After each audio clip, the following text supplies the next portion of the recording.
Comment devenir charismatique ou améliorer le niveau de votre charisme en faisant sentir à vos interlocuteurs qu'ils sont spéciaux et uniques pour vous.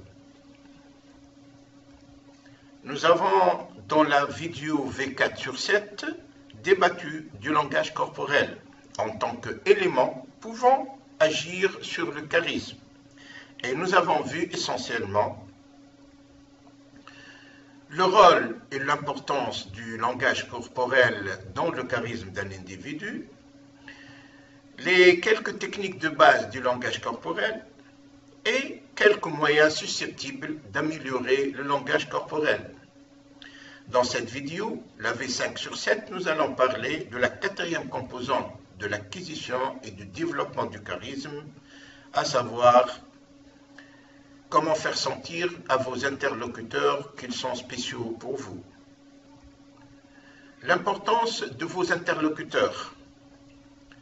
Avoir du charisme, ce n'est pas une fin en soi, mais c'est un moyen pour vous permettre, en tant que personne charismatique, d'obtenir les meilleurs résultats possibles d'un individu ou d'un groupe d'individus, quelle que soit la nature de votre relation. Donc, vos résultats sont tributaires aussi bien de vos compétences, de votre compétence dans votre domaine, de vos soft skills, y compris le charisme, mais aussi de vos interlocuteurs. C'est pourquoi vous devez avoir la capacité de faire sentir à vos collaborateurs qu'ils sont, pour vous, uniques et incontournables, en d'autres termes, qu'ils sont spéciaux. Comment? Que vous discutiez sur le plan professionnel avec votre employeur, l'un de vos employés, l'un de vos collaborateurs, l'un de vos collègues, etc. Ou encore en tant qu'acteur social avec des riches donateurs, des enfants, des jolies femmes ou encore des séduisants garçons.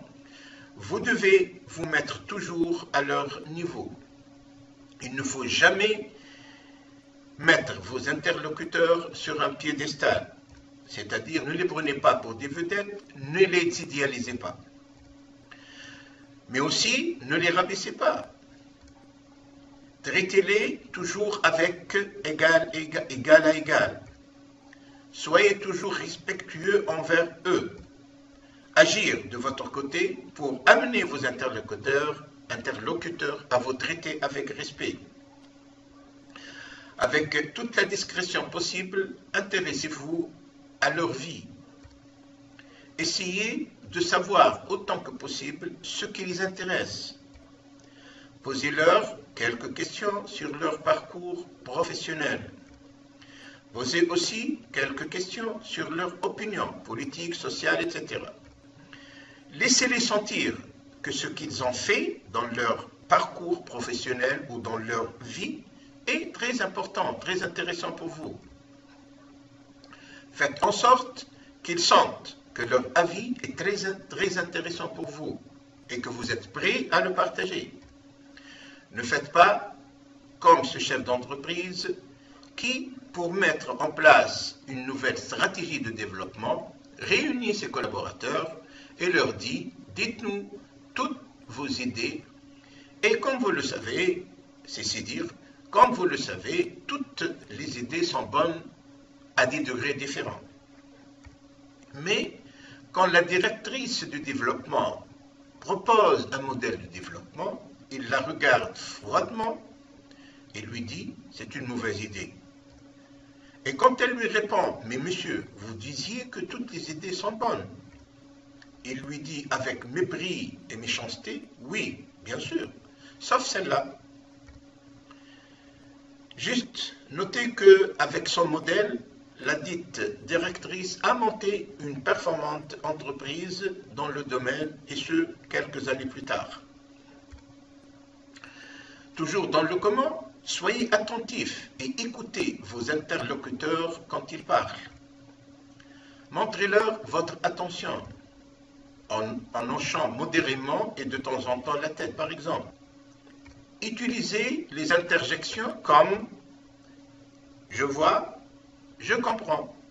Eh oui, pour leur dire que vous êtes bien à leur écoute.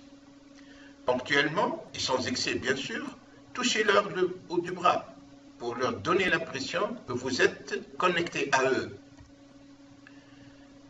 Faites tout votre possible pour savoir leur nom et n'hésitez pas à l'utiliser en vous adressant à eux. Vous leur donnez ainsi l'impression que vous êtes de vieilles connaissances, ce qui les amène davantage, ce qui les met davantage à l'aise et, bien sûr, ça va les amener à être plus ouverts avec vous. Complimentez-la avec la sincérité requise.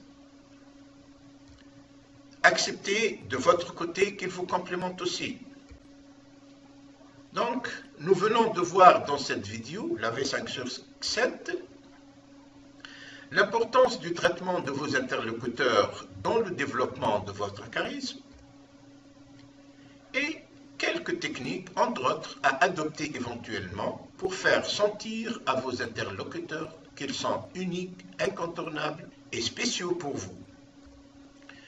Prochainement, et dans la vidéo V6/7, nous parlerons de la 5e composante de votre charisme, à savoir comment faire de l'esprit pour retenir l'attention de votre auditoire.